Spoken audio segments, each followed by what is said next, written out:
সকাল সকাল চলে এসেছি বাড়ির বাগানে, আর এসেই আমার মাথাটা পুরো নষ্ট। আমার সাথে সাথে তোমাদেরও মাথা নষ্ট হয়ে যাবে।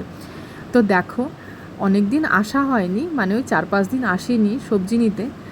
তো এসে দেখি ওমা, আলু বোখরাগুলো পেকে একদম টসটসে হয়ে আছে, লাল হয়ে গেছে সবগুলো। দেখো ডালগুলো ঝুঁকে ঝুঁকে পড়েছে, নিচু হয়ে গেছে একদম। আর তার সাথে দেখো এই গাছে দেখি পিচ ফল। তো এটা দেখিনি, এটা সামনের বছরই লাগানো হয়েছিল, মানে গত বছর লাগানো হয়েছিল। এবছরই 4-5টা ফল কিন্তু দিয়ে দিয়েছে এই ছোট্ট পিচ ফলের গাছটা। আর পিচ ফল খেতে কিন্তু এতটা ভালো লাগে, আর সাথে সাথে আলু বোখরাও আমার খুব প্রিয় একটি ফল।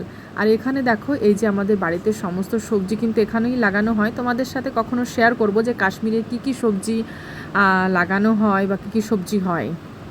কিছু কিছু সবজি আছে যেগুলো আমাদের কলকাতাতেও হয় আর এখানেও হয়, আবার কিছু কিছু এখানকার নতুন সবজিও আছে।